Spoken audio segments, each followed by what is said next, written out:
Wellman TV. Bobby Aguilar. Kabanata 706, Kabanata 706, Mga kondisyon ng sektang Halcroan. Sa sandaling tumuntong sila sa Mystic Realm, ang paligid ay nagbago ng husto.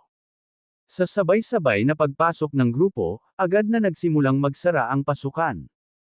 Lumingalinga si Bobby Aguilar sa paligid at napagtanto na ang tinatawag na Mystic Realm ay hindi gaanong naiiba sa labas ng mundo.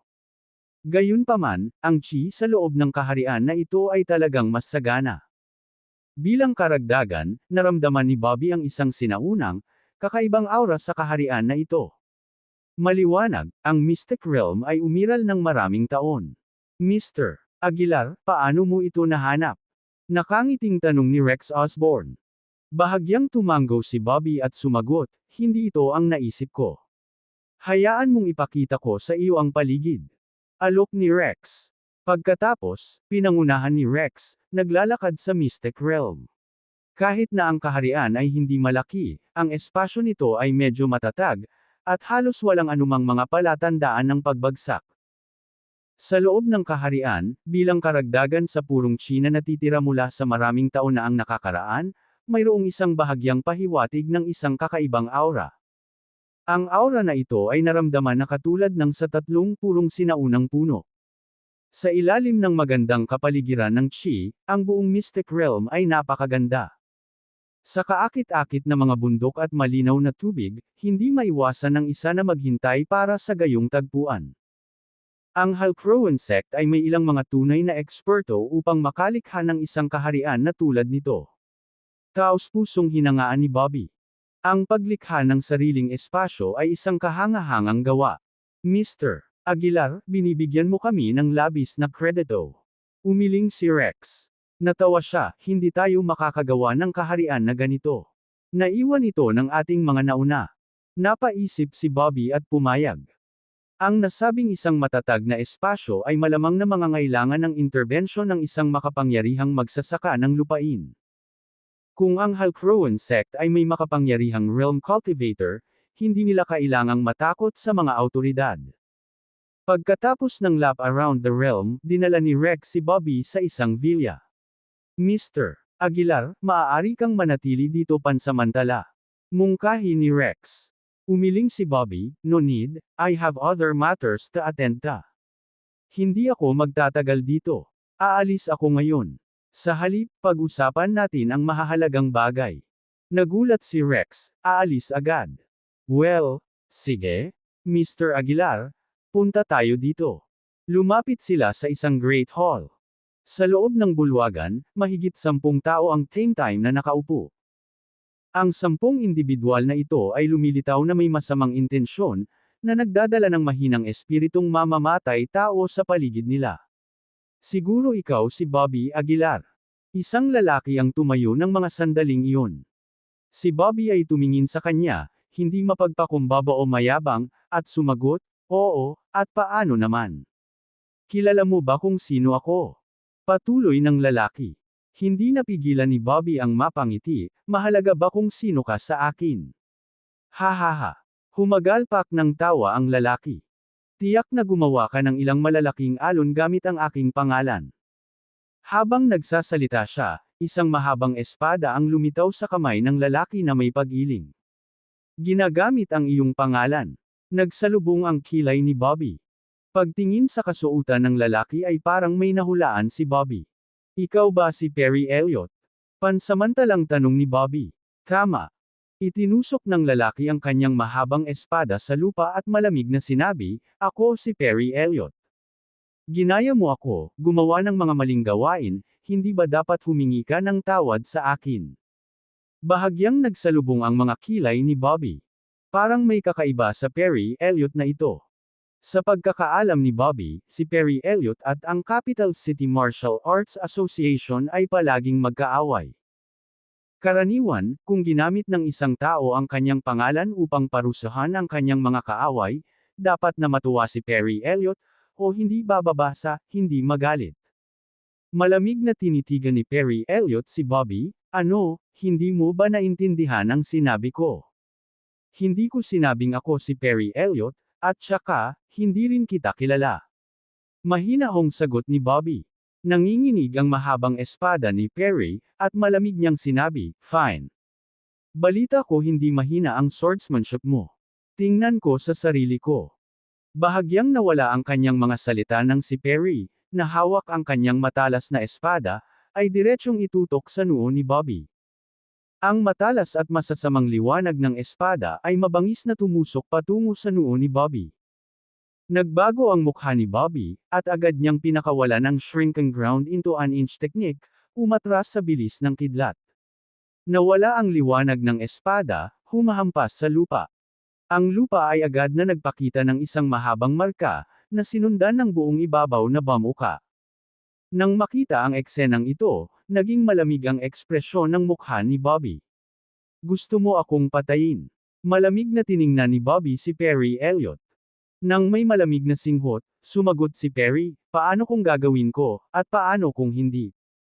Nanatiling tahimik si Bobby habang iniskan ang kwarto. Tila lahat ng tao mula sa Halcrowan sect ay may galit sa kanya. "Mr. Elliott, si Mr. Aguilar ang bisita natin." Dapat, nagmamadaling sinubukang mamagitan ni Clarissa Johnson. Natawa din si Rex at sinabing, "Bobby, malaki talaga ang naidulot mo sa Halcrowan sect. Sila ay maliwanag na hindi nasisiyahan. Sana maintindihan mo." Nagyayelong mukha ni Bobby, at hindi siya umimik. Mabilis na nagpatuloy si Rex, "Please, take a seat." Biglang pumili ng pwesto si Bobby at umupo. Pagkatapos, tumingin kay Rex, sinabi niya, "Pag-usapan natin ang totoong isyu." Tumango si Rex at sinabing, "Ang ating Halcrowan sect ay palaging hinahangaan ang talento. Hanggat mayroon kang lakas, handa kaming magbigay ng suporta. Mr. Aguilar, kung pumayag kang sumali sa aming Halcrowan sect, naniniwala akong tutuparin ng Halcrowan sect ang lahat ng iyong mga kinakailangan." Umiling si Bobby, imposible ang pagsali sa Halcrowan sect. Alam ng lahat na ang Halcrowan sect ay nasa blacklist ng mga awtoridad. "Kung sasali ako, natatakot ako na kailangan kong tumakbo." Totoo iyon. Hindi naman nagulat si Rex. Ngumiti siya ng mahina, "Paano kung kami, ang Halcrowan sect, ay matulungan kang iligtas si Emily Taylor?" Iligtas si Emily. Tumaas ang kilay ni Bobby, at medyo naging hindi natural ang ekspresyon niya. Tumango si Rex, "Oo, sa tingin ko matutokso ka sa ganitong kondisyon." Mas lalong sumimangot si Bobby. Gaya nga ng nabanggit ni Rex, talagang natukso si Bobby. Lahat ng ginawa niya ay para sa ikaligtas ni Emily. Kung tunay na mailigtas ng Halcrowan sect si Emily, walang dahilan si Bobby para tumanggi. Pagkatapos ng ilang sandali ng katahimikan, huminga ng malalim si Bobby at umiling, "Hindi ako naniniwalang may kakayahan kang iligtas si Emily." "Ha ha ha." Napahagalpak ng tawa si Rex sa narinig. Tumayo siya at sinabing, "Talaga, hindi natin siya iligtas ng mag-isa. Ngunit kung handa tayong makipagtulungan, tiyak na iligtas natin siya." "Magtulungan?" Medyo natarante si Bobby. "Paano tayo nagtutulungan?" Ngumiti si Rex at sinabing, "Ang tanging paraan para iligtas si Emily ay ang pagpasok sa Mystic Realm ng Capital City Martial Arts Association. As long as we enter the realm, natural na mailalabas natin siya. Mr. Aguilar, ang kailangan mo lang gawin ay hanapin ang lokasyon ng Mystic Realm. Pagdating ng oras, magpapadala kami ng mga tao para tulungan kang buksan ito at ilayo siya. Anong sabi mo?" Ang mga salita ni Rex ay talagang pumukaw sa interes ni Bobby. Nakatitig kay Rex, kumunat ang noo ni Bobby, "Totoo ba ito?" "Talaga. Hanggat nahanap mo ang lokasyon ng Mystic Realm, maibabalik natin siya." Humigop ng tsaa si Rex at mahinang sinabi. Kabanata 707, Kabanata 707, ang kahulugan ni Emily Taylor. Talagang naantig si Bobby Aguilar sa mga salita ni Rex Osborne. Kahit na matagpuan niya ang Mystic Realm, hindi alam ni Bobby kung paano aalisin si Emily Taylor sa kanya. Higit sa lahat, maraming beses nang nabigo si Bobby. Sa pagharap sa makapangyarihang Capital City Martial Arts Association, kahit na sinubukan ni Bobby ang kanyang makakaya, magiging mahirap na iligtas si Emily ng mag-isa. Maliban kung ang Capital City Martial Arts Association ay nawala sa mundong ito. Ngunit iyon ay magiging isang mas mahabang proseso, at walang pagkakataon bago maging isang martial saint. Mr. Aguilar, ano sa tingin mo? Patuloy na tanong ni Rex Osborne. Itinaas ni Bobby ang kanyang ulo at same time na sinabi, ano ang inaasahan mo sa akin bilang kapalit? Humigop ng tubig si Rex Osborne at sinabing may mahinang ngiti, simple lang ang layunin natin. Gusto naming kaibiganin si Mr. Aguilar dahil nakikita namin ang malaking potensyal sa iyo. Ang sagot na ito ay nag-iwan kay Bobby na hindi sigurado kung paano tutugon. Tila sinsero si Rex Osborne, ngunit naramdaman ni Bobby na may mali, na parang may nakatagong sa buwatan. Pagkatapos magnilay-nilay, same time na sinabi ni Bobby, sige, basta mailigtas mo si Emily Taylor, papayag ako sa kahit ano. Hahaha. Tuwang-tuwa si Rex Osborne. Tumayo siya, lumapit kay Bobby, at nakipagkamay sa kanya, sinabing, umaasa tayo ng magandang pagtutulungan.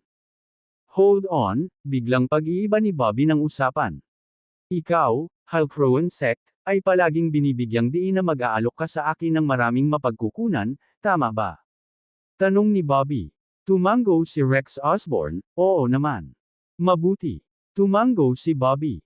Kailangan ko ng isang 10,000 taong gulang na material na panggamot ngayon. Hindi naman siguro ako tatanggihan ng Halcrowan Sect, di ba? Nakangiting sabi ni Bobby. Nang marinig ito, nagdilim ang mukha ni Rex Osborne. Ngumisi si Perry Elliott, 10,000-year-old medicinal materials. Alam mo ba ang ibig sabihin nito? Kapag lumitaw ang mga naturang material, sapat na upang maakit ang lahat ng dakilang pamilya na kumilos. At ngayon humihingi ka ng isang 10,000 taong gulang na panggamot na material. Inilibot ni Bobby ang kanyang mga mata at tumugon, Sok, kung gayon ano ang ibig mong sabihin sa pagbuhos ng mga mapagkukunan sa iyong mga salita? Ano ang maaari mong gawin para sa akin sa huli? Sa isang pangungusap na iyon, si Perry Elliott ay naiwang tulala. Mr. Osborne, ayos lang kung hindi mo kaya, sabi ni Bobby. Matapos ihinto ang sinabing iyon, tumalikod na si Bobby at aalis na sana. Sa pagkakataong iyon, mabilis na hinarang ni Rex Osborne ang daraanan ni Bobby. Natawa siya at sinabing, Mr. Aguilar, gaya ng sinabi ni Perry, ang 10,000 taong gulang na mga materyales na panggamot na ito ay may mahalagang kahulugan. Kahit na para sa Halcrowan Sect, ito ay nagsasangkot sa ilalim ng malaking presyon. Natatakot ako na kailangan kong mag-apply sa mga nakatataas. Paano kung maghintay ng balita ko? Fine, yumuko si Bobby gamit ang kanyang mga kamay, mukhang nakaka-relax. Sa loob ng 3 araw, ipahatid ko sa iyo si Clarissa Johnson ng balita, sabi ni Rex Osborne. Sige, maghihintay ako ng magandang balita, tumango si Bobby. Pagkatapos, tumalikod si Bobby at umalis sa Great Hall. Ang mga mapagkukunan ng Mystic Realm na ito ay malamang na nawala ng laman ng Halcrowan Sect, at si Bobby ay hindi nakahanap ng anumang mga nadagdag pagkatapos ng isang buong bilog. Bilang isang resulta, nakita ni Bobby na hindi na kailangang manatili at umalis sa Mystic Realm. Nang makaalis si Bobby, agad na nagdilim ang mukha ni Rex Osborne. Mr. Osborne, sa tingin mo ba ay magtatrabaho si Bobby Aguilar para sa atin? Malamig na sabi ni Perry Elliott. I don't think masyadong malamang. Si Bobby Aguilar ay mapanghimagsik at hinding-hindi magiging sa atin, sabi rin ng iba. Malamig na sumangot si Rex Osborne at sumagot, no need for more talk, I have my plans. Pagkasabi noon ay tumalikod si Rex Osborne at lumabas ng Great Hall. Sa kwarto niya, may isang lalaking nakaitim na roba. Ang mukha ng lalaki ay lumitaw na nakatago sa pamamagitan ng ilang pamamaraan, at sa unang tingin, ito ay tila isang itim na walang laman. Paano nangyari? Pumayag ba siya? Malamig na tanong ng lalaking nakasuot ng itim. Tumango si Rex Osborne at sinabing, pumayag siya, pero may kondisyon siya gusto niya ng 10,000 taong gulang na halamang gamot. 10,000 taong gulang na mga halamang gamot. Kami ng Halcrowan Sect ay wala kahit na marami sa mga iyon. Malamig na wika ng lalaking nakasuot ng itim. Kumunot ang noo ni Rex Osborne at sinabing, kung gayon, ano ang gagawin natin? Kung hindi natin makukuha itong 10,000 taong gulang na halamang gamot, maaaring magbago ang isip ni Bobby Aguilar anumang oras. Pagkatapos ng ilang sandali ng katahimikan, sinabi ng lalaking nakasuot ng itim na damit, maaaring wala tayong 10,000 taong gulang na mga halamang gamot, ngunit maaari nating sabihin sa kanya kung saan makikita ang mga ito. Kung makukuha niya o hindi ang mga ito ay nakasalalay sa kanyang sariling kapalaran. Bahagyang tumango si Rex Osborne, pagkatapos ay nagtanong ng may pagkalito, sulit ba talaga para sa amin na magbayad ng ganoong halaga para sa isang Bobby Aguilar? Dapat mong malaman na kung talagang tutulungan natin siyang iligtas si Emily Taylor, nangangahulugan ito ng ganap na pagkontra sa Capital City Martial Arts Association. Not to mention, maaaring ipagkanulo tayo ni Bobby Aguilar anumang oras. Ngumisi ang lalaking nakasuot ng itim, sa tingin mo ba ginagawa namin ito para tulungan siya? Si Rex Osborne, na nagtataka, ay nagtanong, ano pa, kung gayon? Ngumuso ang lalaking nakasuot ng itim, ginagawa namin ito para agawin si Emily Taylor sa kamay ng Capital City Martial Arts Association. Aagawin si Emily Taylor. Lalong naguluhan si Rex Osborne. Walang pag-aalinlangan na sinabi ng lalaking nakasuot ng itim na damit, kasama si Emily Taylor sa mga kamay ng Capital City Martial Arts Association, wala kaming pagkakataon na kumilos, at hindi namin malaman kung saan siya inilalagay. Sa pamamagitan lamang ni Bobby Aguilar mahahanap natin si Emily Taylor. Kumunot ang noo ni Rex Osborne at sinabing, hindi mo ba sinabi na si Emily Taylor ay nakulong sa Mystic Realm? Tama, ngunit ang Capital City Martial Arts Association ay kumokontrol ng napakaraming Mystic Realms. Hindi natin sila mahahanap isa-isa, sabi ng lalaking nakaitim na damit.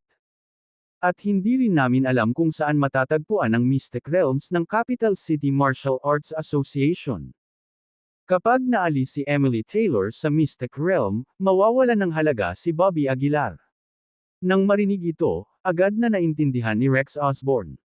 Sabi niya nang may pagtataka, kaya noong sinabi mo kanina na nakakulong si Emily Taylor sa Mystic Realm, ikaw ay hulaan.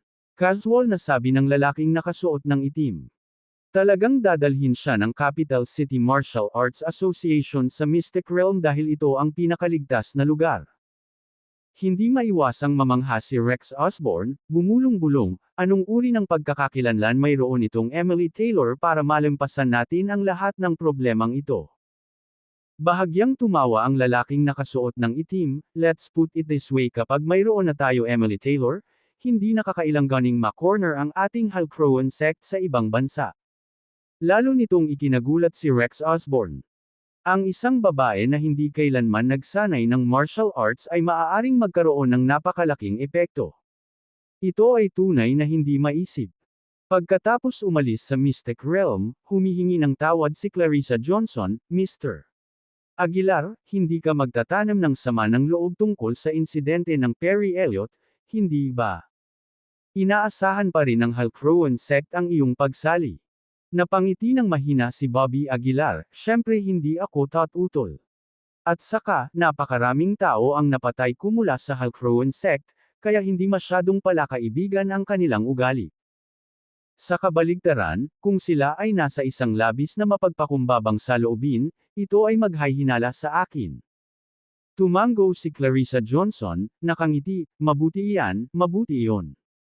Si Bobby Aguilar ay hindi nagmamadaling umalis sa Gayan City, ngunit nagplanong hintayin ang balita ni Rex Osborne. Kung talagang makakakuha siya ng 10,000 taong gulang na halamang gamot, sulit ang biyahe. Sa gabi, mag-isang nakaupo si Bobby Aguilar sa isang bulubundukin sa Gayan City. Naliligo sa puting liwanag, dahan-daang umikot ang kanyang hininga sa loob ng kanyang katawan. Sa aking kasalukuyang estado, mayroon akong sapat na lakas upang makapasok sa midterm military marquee realm, naisip ni Bobby Aguilar habang nararamdaman niya ang enerhiya sa loob ng kanyang katawan. Gayunpaman, hindi siya nagmamadaling pumasok bagkus ay patuloy na pinipigilan ang kanyang lakas. Ang masyadong mabilis na pagsulong sa midterm military marquee realm ay makakasama sa kasunod na tagumpay ni Bobby Aguilar. Pinlano niyang maghintay ng isang pagkakataon, isa na maaaring direktang magpapahintulot sa kanya na tumuntong sa huling matagalang military marquee realm.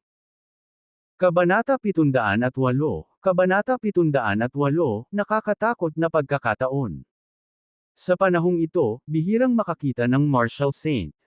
Kahit na ang makapangyarihang Capital City Martial Arts Association ay hindi pa nakasaksi ng isang martial saint sa pagkilos. Maging si Keelan Taylor, ang nangungunang bodyguard ng mga mayayaman, ay nasa peak form of military marquee. Kinabukasan, sinamahan ni Clarissa Johnson, ginalugad ni Bobby Aguilar ang higit sa kalahati ng Gayen City. Gaano ka nakatagal naging miyembro ng Halcrowan sect? Biglang tanong ni Bobby Aguilar habang naglalakad sa kalsada. Nag-isip sandali si Clarissa Johnson at sinabing, mga 3 taon. 3 taon, medyo matagal na iyon, bahagyang tumanggo si Bobby Aguilar. Anong problema? Tanong ni Clarissa Johnson. Umiling si Bobby Aguilar at sinabing, wala. Para sa ilang kadahilanan, palaging nararamdaman ni Bobby na ang Halcrowan sect ay hindi lubos na mapagkakatiwalaan. Gayunpaman, walang pahiwatig ng panlilinlang na nagmumula kay Clarissa Johnson. Ano ba talaga ang gusto ng Halcrowan sect? Pinag-isipan ni Bobby Aguilar ang tanong na ito sa buong araw. Kahit na anong isipin niya, naramdaman niya na ang Halcrowan sect ay nakikisali sa isang nalulugi na negosyo. Kahit na hinangaan ng sekta si Bobby Aguilar, tulad ng sinabi ni Rex Osborne, hindi sila mag-aalok ng 10,000 taong gulang na damo dahil lang sa paghanga.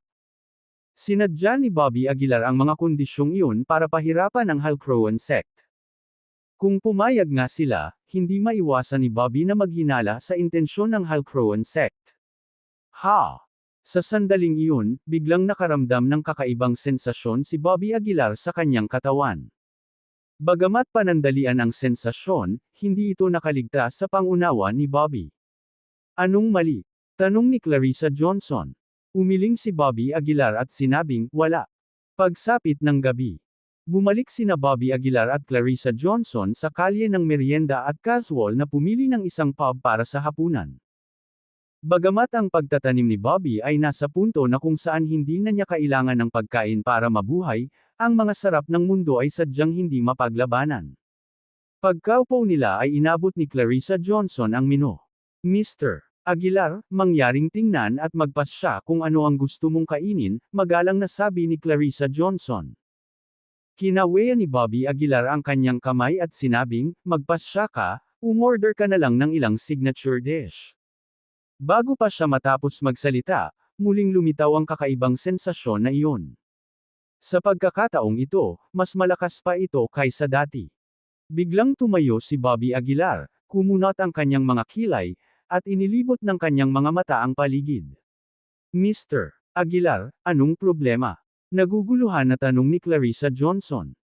Nanatiling tahimik si Bobby Aguilar, ang kanyang mga mata ay parang yelo habang lumilibot, habang ang kanyang banal na sentido ay pinakawalan sa sandaling iyon.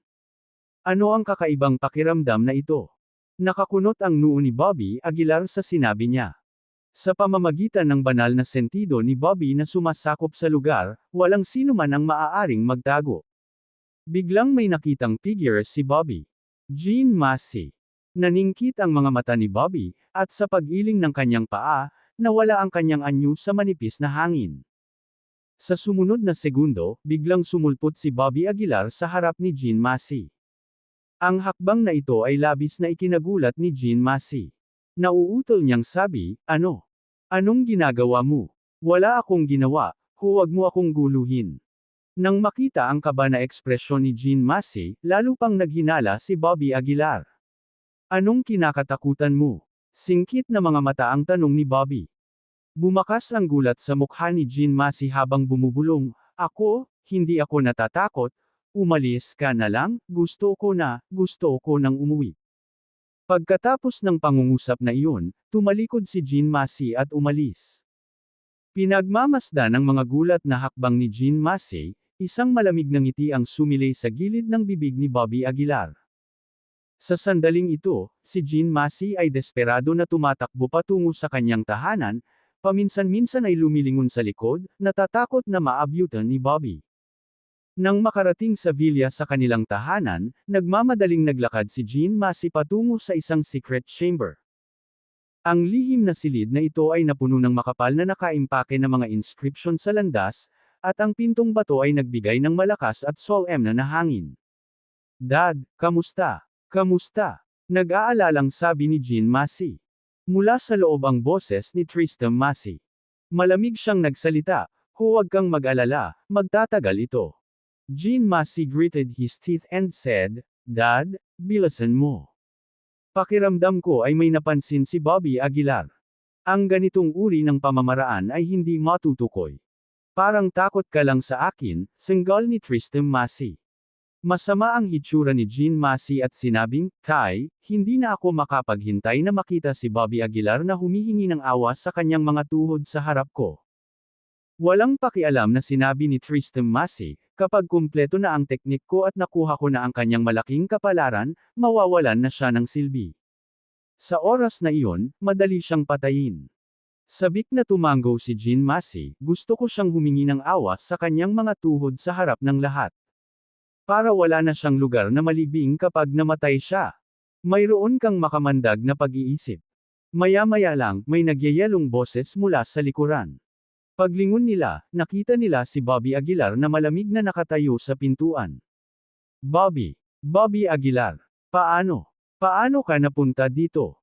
Sa sobrang takot ni Jean Massey ay natambo siya sa kanyang puwitan.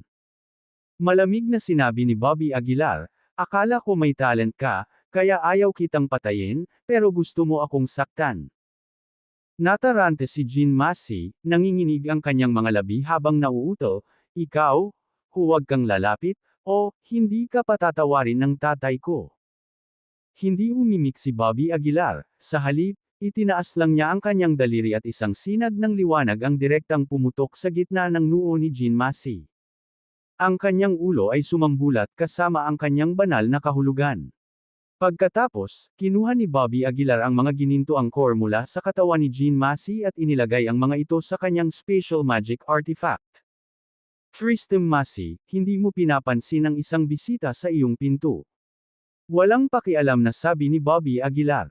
Sobrang pangit ng mukha ni Tristram Massey sa loob ng chamber, pakiramdam niya nawawala ang hininga ng anak niyang si Jean. Bobby Aguilar, ikaw, pinatay mo talaga ang anak ko, hindi kita pakakawalan. Napaungol sa galit si Tristram Massey. Pagkatapos kong kunin ang iyong kapalaran, tiyak na dudurugin ko ang iyong bangkay.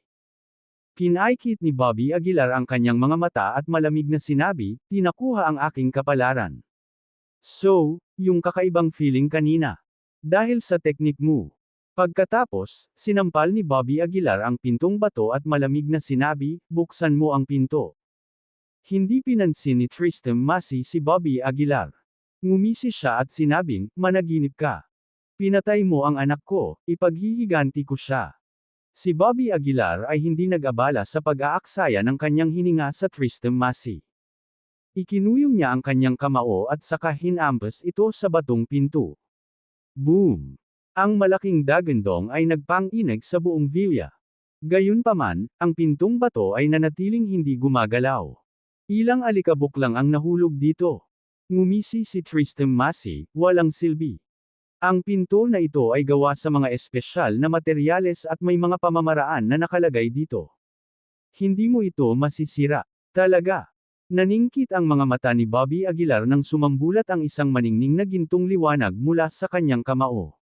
Makikita ko kung gaano kahirap ang pintong ito. Ang kamay ni Bobby Aguilar ay nagliwanag ng gininto ang liwanag habang siya ay sumuntok ng malakas. Boom! Sa suntok na ito, ang pintong bato ay direktang nabasag sa mga guho. Kapansin-pansing nagbago ang mukha ni Tristram Massey, at napabulala siya, paano?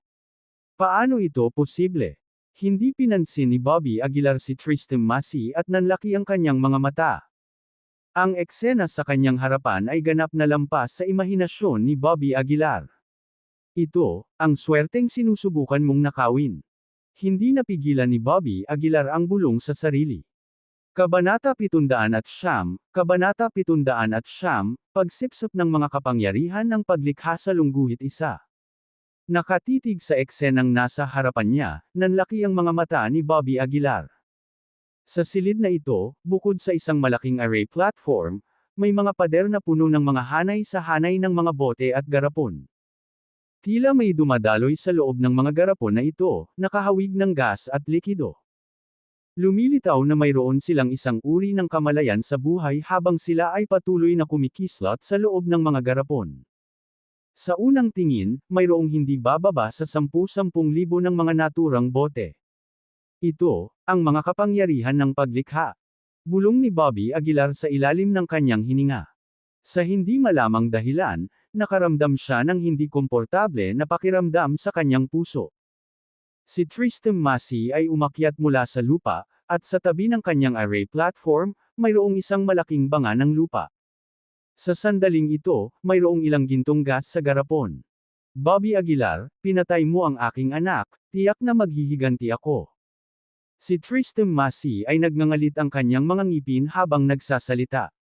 Bagamat sinabi niya ang mga masasakit na salita na ito, si Tristan Massey ay nagsalita ng may kaunting kumpiyansa, at ang kanyang katawan ay nanginginig pa.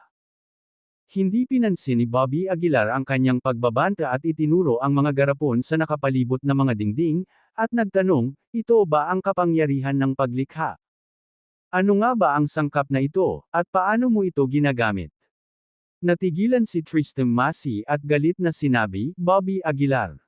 Pumasok ka sa bahay ko, pinatay ang anak ko, at umaarte ka na parang walang nangyari. Hindi mo talaga ako sineseryoso. Sumimangot si Bobby Aguilar, humakbang pasulong, at biglang inabot ang kanyang gintong palad. Ang kanyang palad ay mahigpit na nakahawak sa leeg ni Tristan Massey, itinaas siya sa gitna ng hangin.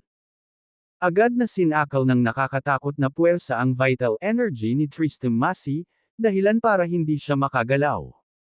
Hindi mo ako kapareha, anong mahihirap na salita ang ginagamit mo dito, malamig na sabi ni Bobby Aguilar. Si Tristan Massey ay pilit na nagpupumiglas, ang kanyang mga mag-aaral ay napuno ng takot. Isa rin siyang marquee, ngunit sa harap ni Bobby, para siyang isang walang magawang 3 taong gulang na bata, na walang kapangyarihang lumaban. Kumalas si Bobby sa pagkakahawak kay Tristan Massey, itinapon siya sa lupa.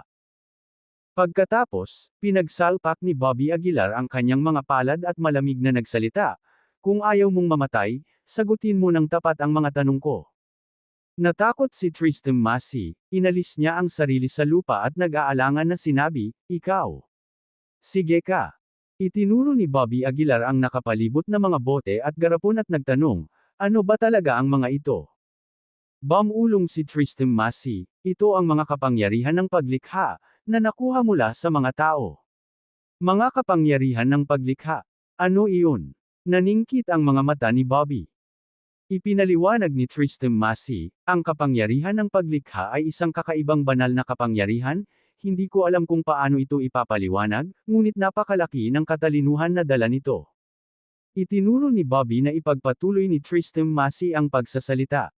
Umubo si Tristan Massey at nagpatuloy, hindi ko alam kung narinig mo na ang kapangyarihan ng pananampalataya. Bahagyang tumango si Bobby Aguilar at sinabing, narinig ko na ito ay isang kapangyarihan mula sa loob ng relihiyon. Upang maging mas tumpak, ito ay ang kapangyarihan ng paniniwala ng tao. Ang kapangyarihang ito ay parehong dalisay at nakakatakot. Sabi ni Tristan Massey. Kung tungkol sa kapangyarihang ito ng paglikha, ito ay ang kapangyarihang nabuo mismo ng paglikha.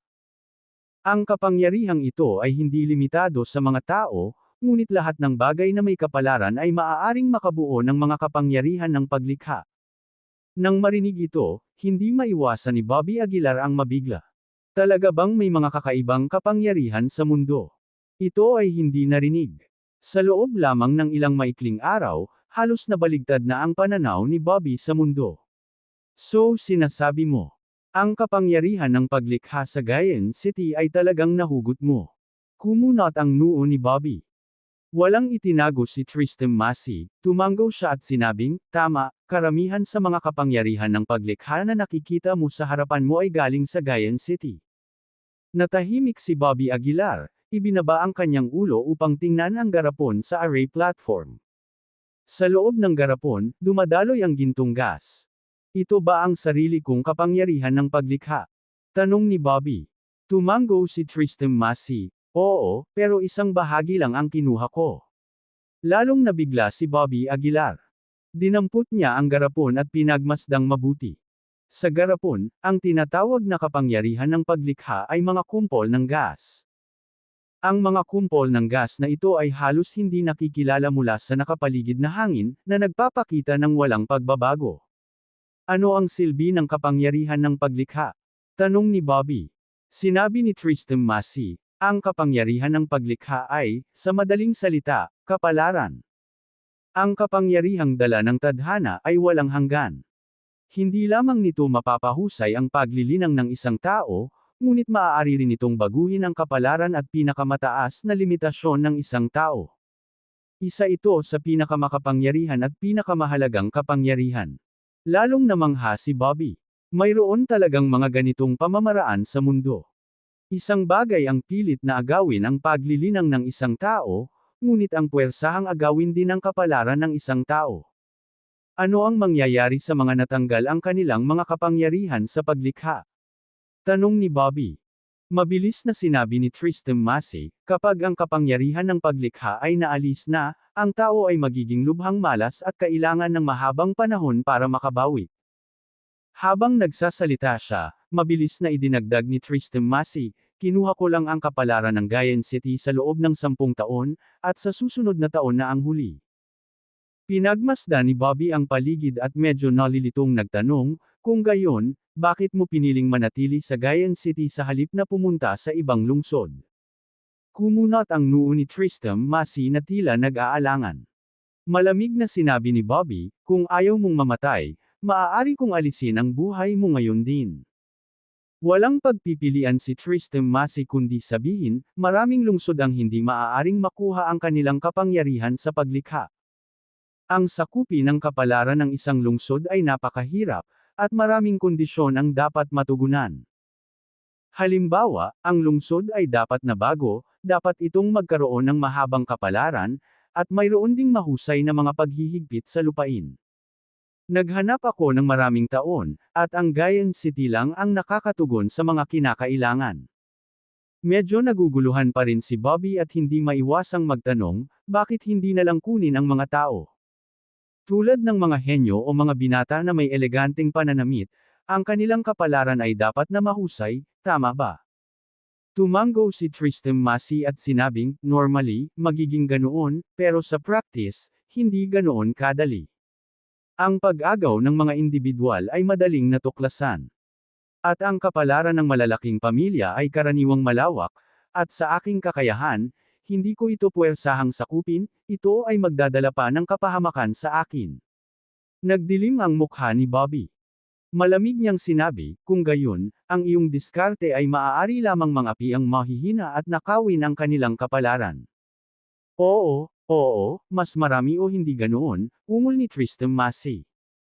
Si Bobby ay nagkaroon ng biglaang pagnanais na sampilan si Tristan Massey ng patay sa lugar. Ang kapalaran ng mga regular na tao ay sapat na mahirap, at ngayon ay kailangan nilang harapin ang pamamaraang ito ng lihim na alisin ito. Masyadong mahirap ang buhay. Ibalik mo ang kanilang kapalaran, sabi ni Bobby, nakasimangot sa mga dingding na puno ng mga bote at garapon.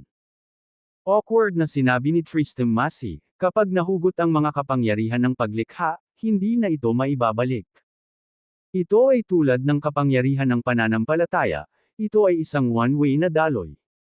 Lalong lumalim ang pagkunot ng noo ni Bobby.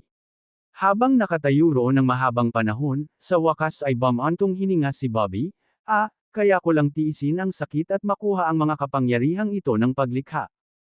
Kabanata 710, Kabanata 710, 10,000 taong gulang na medicinal materials sa lungguhit isa.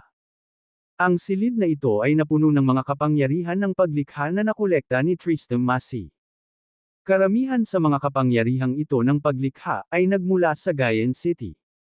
Sa madaling salita, ang kaunlaran na dapat nataglayin ng Gayan City ay sapilitang kinuha ni Tristan Massey. Napakahusay na taktika. Maging si Bobby Aguilar ay hindi napigil ang mapabuntong hininga. Ang mundo ay malawak at puno ng mga kakaiba. Kung ang isang tao ay nasakta ng isang master ng pamamaraan, maaaring malas sila sa buong buhay nila. Kinuha ni Bobby Aguilar ang isang bote ng mga kapangyarihan ng paglikha at marahan na huminga. Ang mga kapangyarihan ng paglikha sa bote ay dumaloy sa katawan ni Bobby Aguilar. Gaya ng inaasahan, ang mga nakaimbak na kapangyarihan ng paglikha ay naging halos katulad sa chi pagkaraan ng mahabang panahon, at ang paraan ng pagsipsip ay medyo magkatulad din. Ang kapangyarihang ito ng paglikha ay bahagyang naiiba sa ordinaryong chi, sabi ni Bobby Aguilar. Tumango si Tristan Massey, talaga, iba. Ayon sa matandang kasabihan, ang isang lupaing mayaman sa chi ay isang lupain ng mga natatanging tao at lugar. At ang terminong ki, sa pangungusap na ito ay tumutukoy sa mga kapangyarihan ng paglikha, na mas mataas ang kadalisayan kaysa sa chi na ginagamit natin para sa paglilinang. Bahagyang tumango si Bobby Aguilar, ang mga kapangyarihang ito ng paglikha ay talagang medyo naiiba sa ordinaryong chi, na ginagawang mas madaling makuha, at ang mga epekto ay mas mahusay kaysa sa normal na chi. Kukunin ko ang mga kapangyarihang ito ng paglikha, sabi ni Bobby Aguilar, habang nakatingin sa mga garapon sa dingding. Ang mga mag-aaral ng Tristan Massey ay lumiit sa takot, at mabilis siyang umiling, hindi, 3 bote lang ang maibibigay ko sa iyo. Nanunuya si Bobby Aguilar, sa tingin mo ba ay may kwalifikasyon ka para makipag-ayos sa akin? Ang mukha ni Tristan Massey ay naging medyo pangit, na para bang nag-aatubili siyang humiwalay sa mga kapangyarihang ito ng paglikha. Si Bobby Aguilar ay masyadong tamad na mag-aksaya ng mga salita sa Tristan Massey. Kumuha siya ng bote at direktang inilagay sa kanyang special magic artifact. Sa ganitong paraan, pansamantalang nagkaroon ng sapat na mapagkukunan si Bobby Aguilar para sa kanyang paglilinang. Naroon ang Ice Heart at ang mga kapangyarihang ito ng paglikha para sa chi. Tungkol naman sa Dark Energy, ito ay ibinigay ng Coffin. Dapat ay pinatay na kita, ngunit kung isa sa alang-alang mo ang ibinigay mo sa akin ng napakaraming kapangyarihan ng paglikha, ililigtas ko ang iyong buhay, sumulyap si Bobby Aguilar kay Tristan Massey. Matapos iwanan ang mga salitang ito, binalak ni Bobby Aguilar na umalis. Sa sandaling ito, isang pagsabog ng kinang naputok mula sa mga mata ni Tristan Massey, at isang matalim na sandata ang lumitaw sa kanyang kamay. Mamatay ka na! Napasigaw si Tristan Massey sa galit, hawak ang talim at marahas na sinaksak kay Bobby Aguilar. Klang! Gayunpaman, hindi lamang nabigo ang talim na tumagos sa katawan ni Bobby Aguilar, ngunit nabasag din ito sa dalawa. Dahan-daang inikot ni Bobby Aguilar ang kanyang katawan at nginisyon, gusto mo akong patayin sa ganitong bagay. Bakas ang gulat sa mukha ni Tristan Massey, at mabilis siyang humingi ng awa, Mr. Aguilar, iligtas mo ang aking buhay. Alam kong mali ako. Gusto mo akong patayin at asahan mong ililigtas ko ang iyong buhay. Sa tingin mo, posible ba iyon? Napangisi si Bobby Aguilar. May iba pang gustong sabihin si Tristan Massey, ngunit hindi siya binigyan ni Bobby Aguilar ng pagkakataon at diretsyong sinampal ang ulo ni Tristan Massey. Pagkatapos, kinuha ni Bobby Aguilar ang ginintuang core mula sa katawan ni Tristan Massey. Sa pagdaragdag ng gene mass size, mayroon na ngayong 4 na buong ginintuang core si Bobby Aguilar. Kung papasok siya sa closed-door cultivation, tiyak na aabot siya sa midterm military marquee. Gayunpaman, nagpa siya si Bobby Aguilar na sugpuin ang kanyang paglilinang sa ngayon dahil masyadong mapanganib na masira ito ngayon. Hindi lamang ito magtatagal, ngunit maaari rin itong magdulot ng mga nakamamatay na sakuna. Ang Capital City Martial Arts Association at ang mga dakilang pamilya ay maaaring magpadala ng mga tao anumang oras. Maghintay ng kaunti pa, at magsikap na maabot ang late-term military marquee sa isang hininga, naisip ni Bobby Aguilar sa kanyang sarili. Pagkatapos umalis sa Tristan Massey, bumalik si Bobby Aguilar sa tavern. Nakaupo pa rin doon si Clarissa Johnson, umaasang nakatingin sa paligid. Dahil sa biglaang pagkawala ni Bobby Aguilar, medyo naguguluhan si Clarissa Johnson. Anong tinitingin-tingin mo? Diretsyong naglakad si Bobby Aguilar kay Clarissa Johnson at umupo. Bulalas ni Clarissa Johnson, Mr. Aguilar, nasaan ka na? Bigla kang nawala. Ngumiti si Bobby Aguilar at sinabing, lumabas lang ako para may asikasuhin. Hindi na nagtanong pa si Clarissa Johnson, tumango na lang. Pagkatapos ng hapunan, nakatanggap si Clarissa Johnson ng mensahe mula kay Rex Osborne, na humihiling sa kanya na bumalik kaagad sa Mystic Realm. Nang makita ang nilalaman ng mensahe, niyugyug ni Clarissa Johnson ang kanyang telepono at nagbiro, mukhang gumana ang iyong mga termino, may balita na ngayon. Bagamat nanatiling kalmado si Bobby Aguilar sa panlabas na anyo, lalo pang naghinala ang kanyang puso. Nais bang talagang bigyan siya ng Halcrowan sect ng 10,000 taong gulang na medicinal material? Ang 10,000 taong gulang na medicinal material ay isang napakabihirang kayamanan. Kahit na para sa mga dakilang pamilya at sekta, ito ay isang napakahalagang sagradong bagay. 10,000 taon ay sapat na para sa isang malaking puno na bumuo ng sarili nitong espiritual na karunungan, pabayaan ang isang top-grade na material na panggamot. Mr. Aguilar, hintayin mo lang ako, sasabihin ko sa iyo kapag may balita ako, sabi ni Clarissa Johnson habang nag-iimpake. Tumango si Bobby Aguilar. Hindi na siya nag-isip pa. Kung tungkol sa tunay na intensyon ng Halcrowan sect, maaari lamang siyang maghintay at makita. Pagkatapos bumalik sa kanyang tirahan, halos binilang ni Bobby Aguilar ang mga mapagkukunan na mayroon siya. 4 na gintong core mula sa katawan ng isang military marquee, kalahating ice heart ang natira, at halos 10,000 bote ng kapangyarihan ng paglikha. Bukod doon, mayroon ding mga sari-saring halamang gamot. Kung makakakuha ako ng 10,000 taong gulang na medicinal material, maaari ko talagang maabot ang late-term military marquee, naisip ni Bobby Aguilar sa kanyang sarili. Sa kasalukuyan, si Bobby Aguilar ay isa lamang pre-term military marquee, ngunit umaasa sa kanyang malakas na pisikal na lakas, halos kapantay niya ang karamihan sa. Hanggat hindi siya nakatagpo ng peak form of military marquee realm, hindi magkakaroon ng masyadong maraming problema si Bobby Aguilar sa malayang paglalakad. Sa aking kasalukuyang lakas, ang pagharap sa isang peak form of military marquee ay mahirap pa rin, mahinang ungol ni Bobby Aguilar. Noong huling pagkakataon sa Ice Palace, ang pares ng lalaki at babae na iyon ay muntik nang magbuwis ng buhay ni Bobby Aguilar. At saka, hindi nila alam kung ilan pa ang peak form of military marquee na iyon. Ay hindi. Nang iniisip ang Ice Palace, biglang may naalala si Bobby Aguilar. Claire Richardson. Ang Ice Palace ay nakatutok sa maskara ni Claire Richardson, kaya hinding-hindi nila ito pakakawalan. Hindi, kailangan kong magmadaling bumalik. Kumunot ang noo ni Bobby Aguilar. Sa pag-iisip na iyon, iniligpit ni Bobby Aguilar ang lahat ng mga halamang gamot at materyales sa kanyang harapan, tumalikod, at naghanda na umalis sa Gayan City. Pagdating niya sa entrance ng hotel, nakaharap niya si Clarissa Johnson. Saan pupunta si Mr. Aguilar? Nagtatakang tanong ni Clarissa Johnson. Mataimtim na sinabi ni Bobby Aguilar, mayroon akong kailangang asikasuhin sa bahay. Natarante si Clarissa at sinabing, ganoon ba ka-urgent? Oo, tumango si Bobby Aguilar. Nang makita ito, hindi na nagtanong pa si Clarissa Johnson. Ngumiti siya at sinabing, naparito ako para sabihin sa iyo ang ilang magandang balita. Magandang balita. Nagtaas ng kilay si Bobby Aguilar. Di ba dala mo ang 10,000 taong gulang na medicinal material?